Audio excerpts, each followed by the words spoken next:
Ladies and gentlemen, welcome back to the Paigncast. This is a podcast where we shine a light on the people who brighten up our city.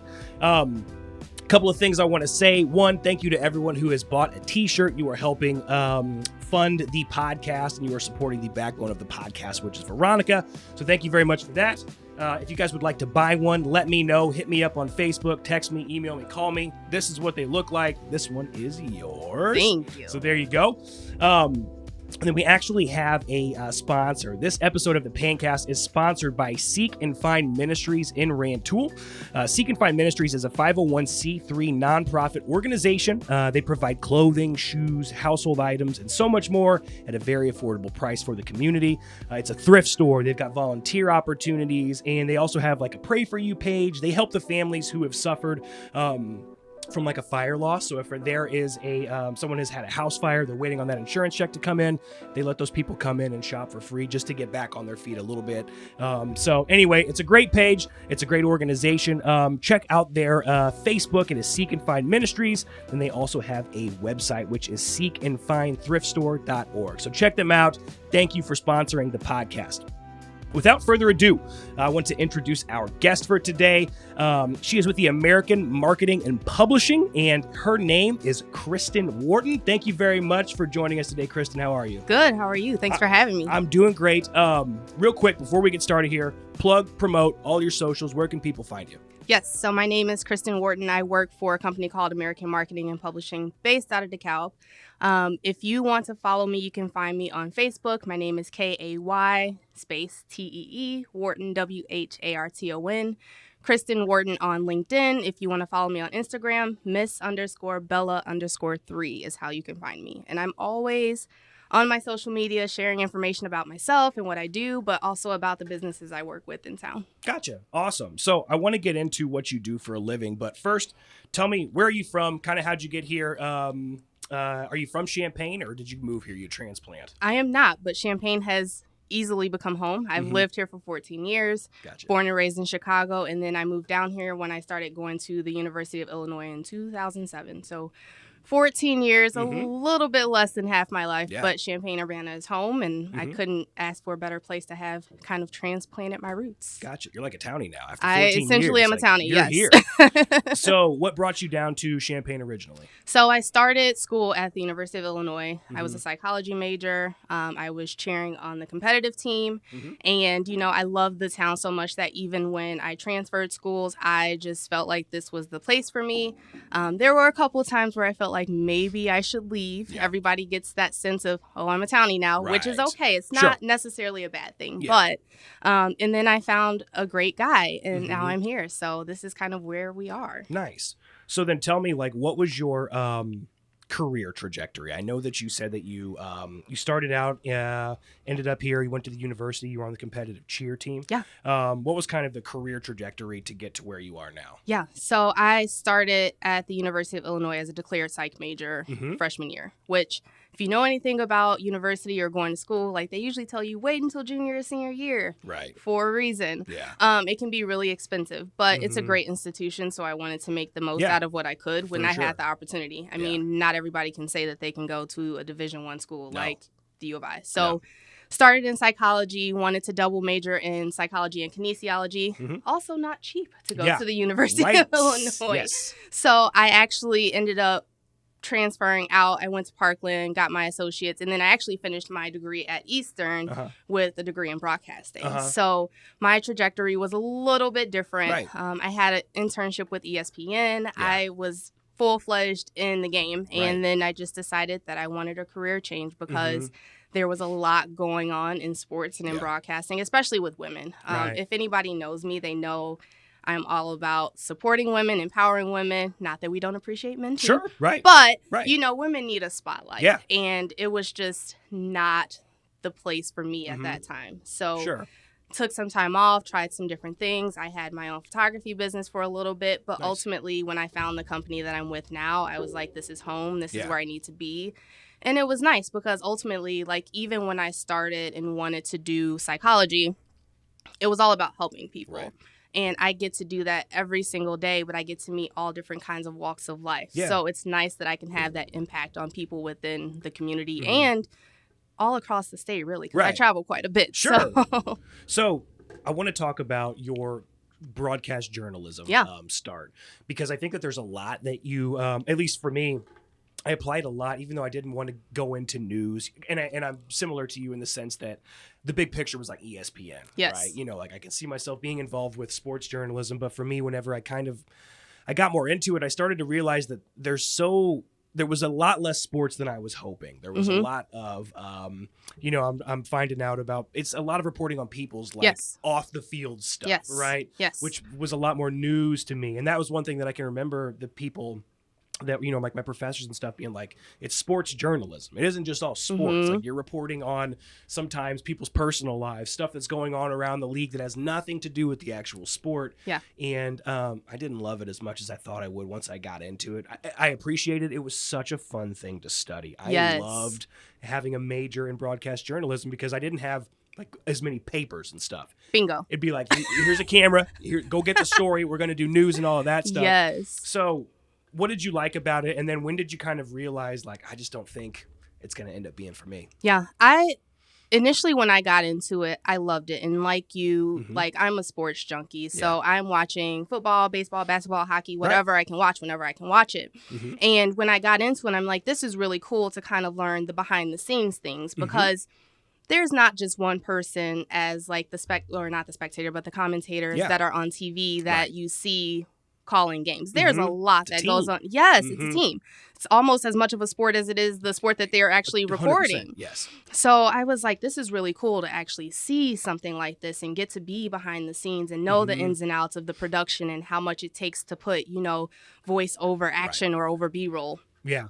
Loved it. So when I got to Eastern, I was like, yes, this is my jam. Yes. I had actually done an internship in town for radio, and I was like, ooh, radio, great, not for me.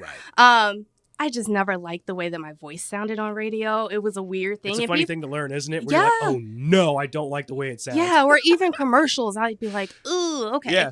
But it was okay. I was like, I still like this. I just think I was more comfortable in front of a camera, so that was nice. So I transitioned into actual TV. And with that, like I mentioned before, I had an internship with ESPN, which was phenomenal. Like, that is everybody's dream job if you ever want to be in broadcasting. Did that. And it was really funny because when I left U of I and took time off to go to Parkland, I took more time off before I went to Eastern. So I was actually at Eastern when Jimmy Garoppolo was the quarterback. Oh, no. So I'm on the field and I'm like interviewing Babers after games and doing like all of these things. And I said, this is so cool. I'm right there. Awesome. Right. All you got to do is get the piece of paper and apply. Yeah. Well, when I started applying, I'm realizing like, hey, women are leaving their networks, or you hear different stories about this, or you hear different stories about that. And it was just something that like I just didn't feel comfortable with. Again, like being supportive of women. And I have a sister that is 17 years younger than me. I would hate for something, not that I would ever do anything, but I would hate for something that would make my family or my sister look at me and be like, Kristen, what were you doing? Right. Like, come on. Sure. So I ultimately decided, I make more money bartending as opposed to what most people are getting paid when they have entry-level positions. So that was a lot of it. I loved it. It was fun. I have some experiences that people can never take away from me. But like yourself, like I figured out ways to kind of apply that education in other ways. And a lot of that comes out through my meetings or when I have, even Skype or Zoom, because we know the pandemic has changed everything. Yeah. Just getting really innovative is one of those ways that you can always take what you've learned in the past and apply it. Yeah. No, 100%. Yeah, I still use so much of like what I learned there, even for stuff like this, right? Where, like I'm comfortable with that part of the job and with that part of the marketing and the promotion that I have to do to run a business. And I attribute a lot of that to my time in broadcast journalism school. Yeah, for sure. And I mean, even like you mentioned reporting on people's lives, like I could not imagine being in the position of like hearing about Kobe Bryant passing and having to report on that, or hearing about, Conor McGregor breaking his ankle or something. Like those are real people who have lives and families, and they still have to figure out their lives. And, the Bryant family, my condolences out to them, but they still have family and they have feelings and they have emotions, and like That's the part that I didn't Yeah. like because, like you said, it takes the fun out of it. Yeah. So, I mean, I completely agree with you there. Yeah, it was tough. I mean, and that was one of those things that it's hard to start out in sports too. Mm-hmm. A lot of the times they're like, all right, you can start out doing this thing. You're not necessarily in sports because there's only a couple of people in sports. So you're just kind of like a reporter or whatever it may be. And a lot of that you start out and it's like, you're like grisly murder in downtown, and you're like, oh, you just have to kind of live in that world, where you're like, oh my gosh, it's a lot of negativity. Yes. And for me, that was kind of a little challenging. And plus, when also you kind of get started in the news world, there's a lot of the hours are rough too, where they're you're working overnight and you're not making very much money right now at all. It's tough. And the people that get those good jobs where they're the anchor or they're, there's only so many big time reporters at ESPN, and once they get those jobs, they're not going, right? They're staying for as long as they possibly can. So there's not as much, there's not as many opportunities. I think the ones that are really, really good are probably great. Yes. But there's also a lot of people that I think kind of get into it and just fizzle out because it's challenging, right? Yeah. You've got to really, I think, have like the bug, that itch to want to do it for forever. And if you don't, I think that the best thing you could probably do for yourself is like take what you learn from it, split, and then if you want to maybe try something adjacent to that journalism career, you can do it. Yes. Yeah, but... So something about sports journalism that I kind of wanted to talk to you about is you are a former college athlete. Yes. You said you cheered competitively. Yes. What is your opinion on the new NIL deal, right? I mean, there's all of a sudden athletes are starting to be able to receive some compensation, which I think is phenomenal. I'm sorry it didn't happen to you whenever you could have monetized it back then. But what do you think about it? I love it. Honestly, I feel like it's a long time coming, but there is a lot to be said about the phrase better late than never. There are a lot of athletes who have had their likeness, had their abilities to play whatever sport that they're doing and have universities behind them and not be compensated at all. Like, that's hard. That's a full-time job, if not two, because guess what? You're still in school. Yes. Your grades come first. If you don't have good grades, you can't perform anyway. Yeah. So you still have to study. You still have to go to school. You still have to make the grades, and you're participating on this team that travels. Right. So I think it's phenomenal. Yes. I mean, hats off to them for being able to figure something out that makes sense. Yeah. I think the way that the rule has been written is smart. Yeah. Because not only can they take endorsements, but they can accept other things too. And I mean, I just think back to, I think it was very shortly after I left, but the kids from Ohio State that were like getting tattoos and they got in trouble for it. And I'm like, it's a tattoo. Right. Sure. Like, they're not going to cut their arm off and go sell their arm to somebody. Like, no. So the fact that they do have that ability right now is very cool. Sure. 2021 has brought a lot of changes. Yeah. 2020, we see people are starting to be a little bit more progressive, and I'm glad that they finally are making some steps in the right direction to get people the compensation that they need, because it's so important. I mean, they can't go to school and study and play and get a job. Right. Like, sure. and we know, as much as everybody would like to think that, we can go pro in whatever sport that they're doing, that's not always the case. Right. And you have your education, obviously, Sure. so they're grateful for that. But it's just nice to have that opportunity. Yeah. The fact that was almost like the payoff, though, is like, well, you're getting to go to college for free. It's like, but during the meantime, exactly. And also in the meantime, like, I'm struggling out here. Yes. Like, and there's, I think of some of these guys like Jimmy Garoppolo. How many jerseys were sold? How many, people used his likeness all over the place, and they were like, no, you don't get any of that. Yeah. Maybe you'll get some money down the road whenever you get drafted, but for right now, it's all just, the universities and the NCAA making the money. I'm so glad for these people to be able to finally start getting paid on some of that. Yeah.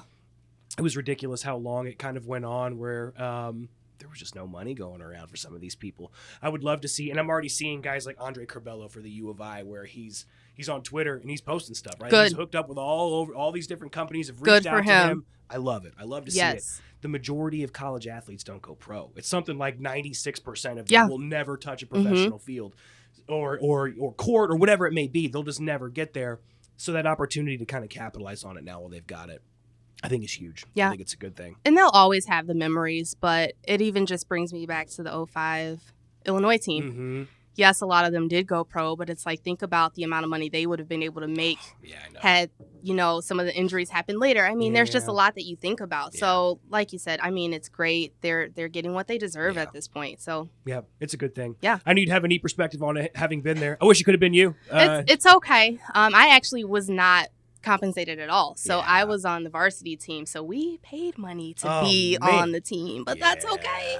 Yeah. That's okay. I loved it. Honestly, it was some of the best experiences of my life to put on orange and blue and go out on a mat and compete. Like, there is no better rush than when you have worked all season for like this one competition and then you get there and you are doing phenomenal. So that's awesome. When did you stop cheerleading?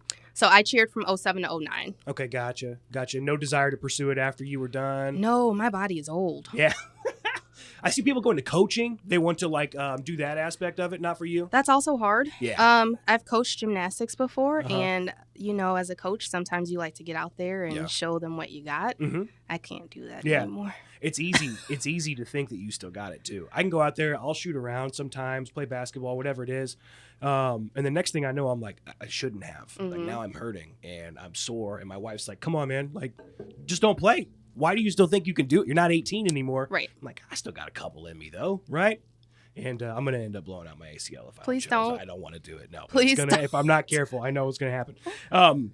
So I want to talk about your career. Yeah. How did you end up getting in with American Marketing and Publishing? And then like, what does that kind of look like for you? Because you're in a sales role, right? Yeah. So it was really funny because I wasn't looking for a sales or a marketing position. I just knew it was something that I had always done that was fun, and you have opportunities to make really good money and have fun incentives. And I found this company and was immediately intrigued just by the fact that we can work with anyone. I mean, we've worked with McDonald's and Harley Davidson and John Deere, but we focus on our smaller businesses here in town or over the state, all over the country, really. And it's nice because those are the people that keep communities going. So whether it's your local planner or somebody that's doing excavating, or you have somebody that's doing roofing, or I mean, honestly, I didn't know how many industries there were out there until I had this job. But it's just really cool to find out, why they got into their business and why they keep going. Like, what is their why? And that's so important because, a lot of times people don't have the opportunity to tell their stories. So the solutions that we have for them allows them that opportunity, whether it's doing videos or street view tours or working with them with their online presence and getting more reviews. It's just nice to be able to be out in the community. And that's the other thing. Like with broadcasting, you can get out and meet people sometimes, but it's usually, okay, you're going to be in this place at this time. I'm all over the place all the time. So it's really nice to have some flexibility, but also still be helping people and make them happy. Yeah.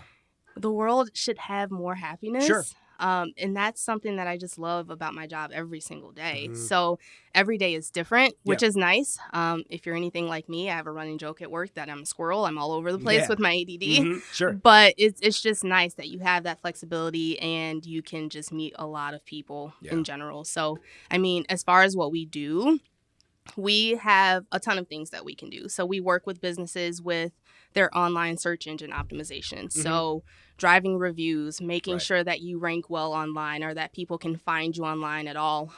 You would be really surprised how many businesses in 2021 don't have websites even. And it's not always something that they think about. They're so busy doing their jobs that they don't have time to try to figure that out. So, I mean, we do Google Street View virtual tours. So if you ever go on Google and you click photos and you walk around people's businesses, those are things that we do. So, I mean, those are a couple of the things, but it's really interesting to see the growth that businesses have and how our product solutions have actually helped them to attain their goals and make more goals that they will eventually hit. So it's really cool. My one of my favorite parts of the job is the marketing aspect of it. I love it. I really enjoy it. What you have a lot of the time, though, there are so many people out there that have a good business idea. They have this vision. What they don't have is a charismatic personality in the brain for being able to really, they may have a wonderful, wonderful product. If they don't know how to deliver that message to people, it's not going to get near the reach that they would have. Then that's where they bring in you, right? So someone calls you. Let's say I call you. I'm like, hey, I got this thing I want to do. I got this business that I'd like to get off the ground.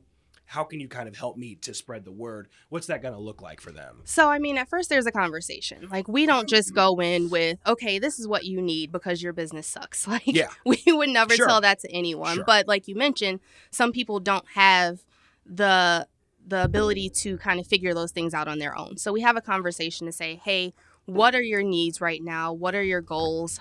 There's often a talk about pricing too, because there are so many businesses that are paying extreme amounts of money that they don't have to for services. Sure. When they get a full service with our company. Right. And it's really cost effective. Like, we're not here to break the bank. Our CEO started our company almost 24 years ago, and it was him and his brother. Right. So if anybody knows how, like, a small business operates, it's definitely us. And I have to give our CEO credit because, you know, anytime we come out with new product solutions, they are always so cost effective and they work. Right. Like, I have seen our stuff work for Amish businesses. I've seen our products work for people in rural areas, in urban areas.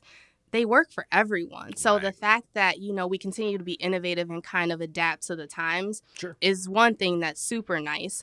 But the other thing is that, you know, these businesses, even if they had the money, you don't have to spend it. Right. Just because you have it doesn't mean you need to spend it. So having those honest conversations with them and just saying, hey, this is what we have. This is how we can help you. Here are results of how we've helped other businesses. Let's save you some money, or let's make sure people can find your business so that you can grow and grow in the way that you want to. And not every business wants to grow. Some people are okay where they are, which is fine. Yeah. But even then, you have to be able to sustain because there's always some type of attrition, whether people move away or people pass away, unfortunately. Like, those are just things you have to deal with as a business owner. Right. Cash register is not always ever full. So that's just one of the ways that we kind of have that conversation to say, okay, here's our starting point, and this is where we can go. What year did you start? I started in 2019. Okay, gotcha. So a couple years. Whenever you start out with something like that, do you start out with like a customer list, like a book of business, or were you? We don't. No. So we are going out and finding businesses on our own. One thing that's really fun about our company is we are one of the largest Google partners in the world. So there's only 71. So Google won't just work with anybody. Sure. So we have a lot of accreditation behind our name for why we're able to do the things that we can. Right. But yeah, no list is given to us. We have to generate our own leads. It's just about going out and talking to as many people as you can, knocking on as many doors as you can. I mean, we work with, like I said, your bigger businesses, but we work with home-based businesses. So there's no real category from where we find the businesses that we work with. And the businesses that work with us are really happy because they appreciate that we're not outsourced from some other country, or typically we're not calling them from over the phone. Like, we go in face-to-face to have these conversations with them, and they appreciate that. Yeah.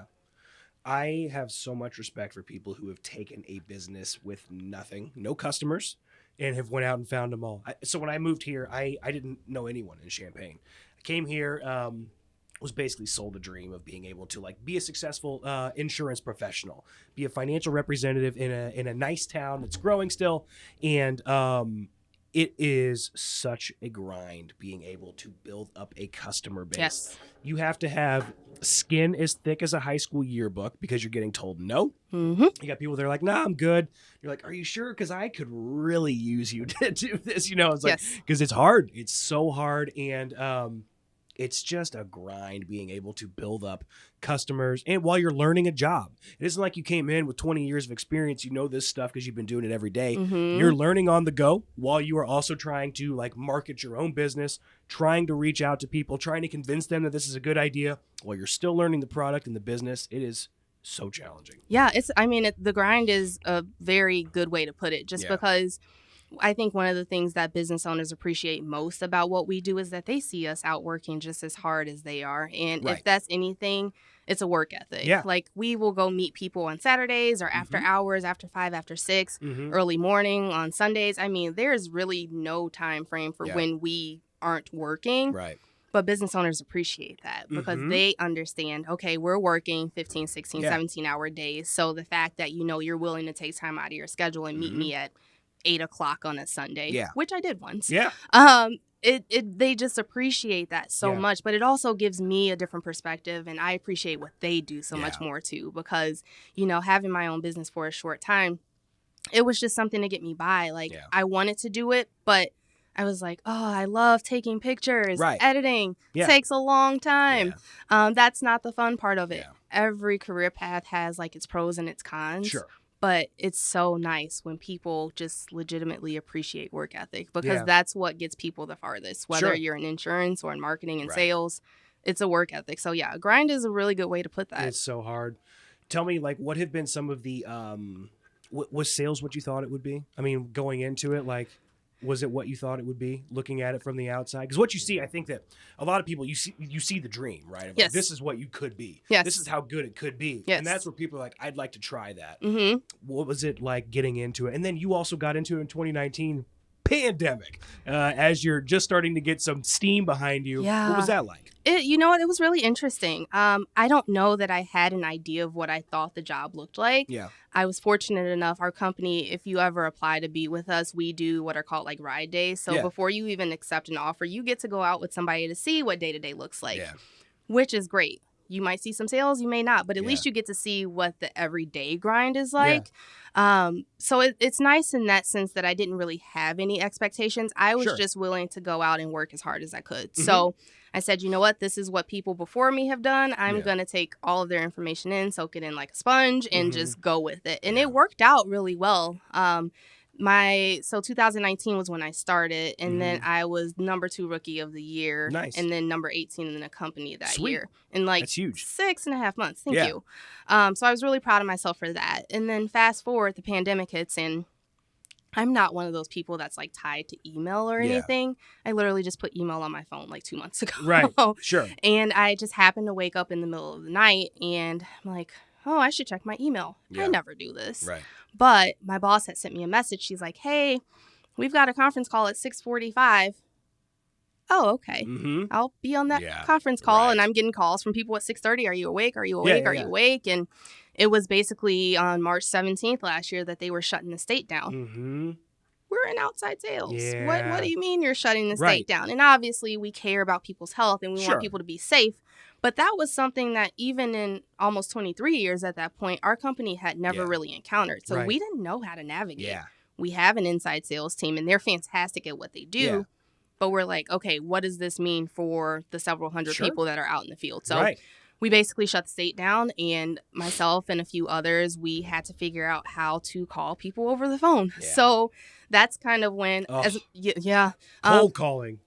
Over the phone. Yeah. In the middle of a pandemic when people were like, I don't want to talk to you. I'm not selling anything either. You're trying to, it's like my business is suffering. Yes. So it's funny when we talk about transferable skills, because this is when my like background in radio kind of came into play. Yeah. Because I was like, okay, Kristen, you got to turn it on. Like everybody else on this team is waiting to come back. Sure. And it's kind of relying on you and a few other people. So we busted our butts for as much as we could, and we got it done. And slowly we just kind of brought people back. Mm-hmm. If anything, though, for our business, it was actually a blessing in disguise, because people don't always like marketing and advertising. Yeah. It kind of has a negative connotation with it sometimes, which is okay. People can have their opinions, but it is something that's really important. So the pandemic kind of brought it out that, hey, things might not always be okay, and maybe we do need to get our business out there more than what we've done in the past. So it was a blessing in disguise. And honestly, a lot of people that I had worked with previously, like even going back and revisiting, they were like, okay, we're not going to do everything, but we need to do something. Yeah, sure. So it was a good time. And, ultimately we were able to get everybody back, and now the company is even bigger than it was before the pandemic. So it's great that, the opportunities that we provide for our businesses all the time, we've actually been able to directly do with our company too, because we only hire from within. So, and we only promote from within. So those are things that, the opportunities that were available not only to myself, but to the rest of our teammates once they came back. Mm-hmm. I am internally grateful for it. Yeah. So then what did you kind of like, whenever you kind of got started in this business, how are you, as a brand new person in a sales role, how are you kind of finding leads? What did you do to kind of get your foot in, get your foot in the door, kind of hit the ground running? I mean, to have the success that you did as quickly as you did, what did you kind of do to kind of start to get moving on this? I kept my mouth closed and I asked a lot of questions. Mm-hmm. They do a really good job in training of like what you should do, what you shouldn't do. This is how you prospect. We do have a few sources that we use to find our leads. Yeah. And it honestly was like, okay, you want to do this. Mm-hmm. You know that you're capable of it. You've made a few sales on your own. How do you take it to the next level? So I became very close with my district manager, Lindsay Sullivan, who is amazing. Brian Franzik, who is our vice president. And honestly, I just would go to them for everything that I needed. I'm very independent, so I try not to bother them too much. Mm-hmm. But a lot of it was just like picking their brains. Okay, this is what we've done in the past. Yeah.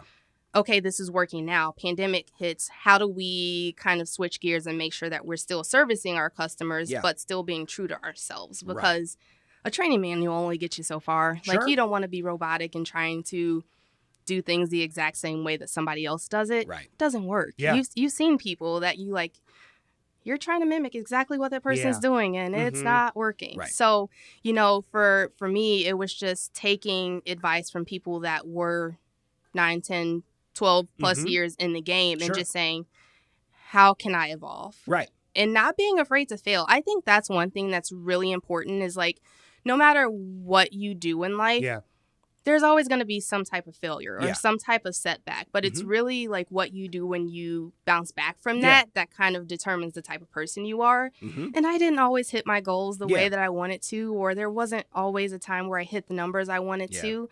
But I took a step back and just did some self-reflection, and I asked questions. I said, hey, this isn't the result I wanted. So what do I need to work on to make sure that I can hit my goals? And I just took off. It was just straight grit and grind. We have incentives that we can win different things. So one of them was a trip to Mexico. Didn't know it was Mexico at that time because they don't tell us until after the fact. But for 4 months, we're literally just out doing everything that we can to make sure that we hit this goal so that we can go on this trip. Right. And I remember I was so close and I had everything I needed except for like one thing. This guy was like, hey, I can meet you in Bloomington, but it's going to be late and it's a Sunday. He's like 7:00. I said, bet, I'll be there. So I drove an hour to Bloomington to go sit with this guy and have a conversation with him about his lawn care business. And he signed on the dot. And I remember getting in the car and I texted everybody. I was like, hey guys, I did it. I did it. I did it. And everybody's sending me videos and they're congratulating me. And like my vice president called my mom. I was like, okay, sure. Everybody loves my mom. But it was just really exciting because, it's one thing to have a career where you're really successful, but to have the camaraderie and have the support of every single person on your team is huge. Like, environment is everything. Money is great. Money is not end all be all. It's not the most important thing. You can make all the money in the world and be very unhappy. But when you have moments like that I'll never forget on a Sunday at 7:00. Right. And everybody's like super excited for me because I just hit this goal. Like that is why I love my company, because it's just so positive all the time. I have sent prayers of thanks up from my car on the way home from places after getting the job done like that. Yes. It's so funny. I have felt you have so many peaks and valleys in a sales role where you'll be working on something sometimes and it all falls apart and you're like, I can't live like this. And then the next day be like, I crushed it. Everything I wanted to do today went perfect.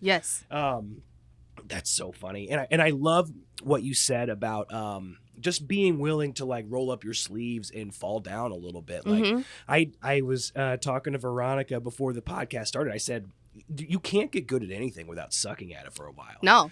And the longer you try to slow play that, where you're like, I don't want to like fail at this, so I'm going to try and like maybe learn some more and practice some more before I try. Like, you can, but I think that you speed that process up if you're like, look, I'm going to blow a couple of these. It may not go great, but if I learn from every single one of these, eventually I'm going to get good quick, right? Yes. You got to be able to miss some shots before you start making them. That's just the way. That's just how sales goes. Yes. It's so funny you say that because my email signature actually has a Wayne Gretzky quote, is that you miss 100% of the shots that you never take. And that's something that I honestly live by. I have people that my first 4 or 5 months out in the field, I didn't legitimately cry, but I went to my car and I was like, what is going on? And then I go back to them and they're like, oh, like, this is really exciting. Like, tell us more. And then they sign. And I'm like, are you the same person I talked to 6 months ago? Because that didn't feel like it went well. No, not at all. But it's just nice that, that work that you do, you can see it. And it feels so good. It feels so good. So I have one last question for you here. If you are looking back, what advice would you give to your 16-year-old self? Seeing the path that you've went on, all the different turns and twists, look at where you are now. What advice would you give to your 16-year-old self?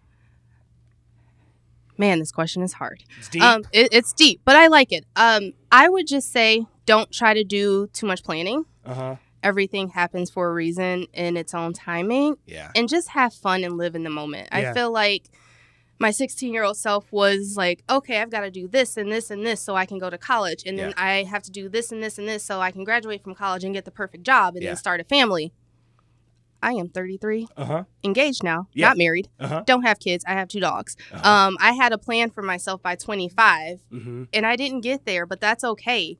The stress is worse than not getting there, honestly. Yeah. Like, don't put so much pressure on yourself. Just live in the moment. If you are playing basketball or you're in band or you're doing whatever activities, live in that moment and love it, because those are memories you will not ever get back. Right. You can't go back and repeat what you did last year or even yesterday. So live in that moment and just have fun, because the more fun you have when you live in the moment, those memories will be there forever. And they shape who you are as a person ultimately. So whether, you know, you are that 16-year-old kid that's getting ready to figure out if you should go to college, if you should even go to college, let's put that out there, because people need to go to school for trades, and there's other careers that you can have without going to college.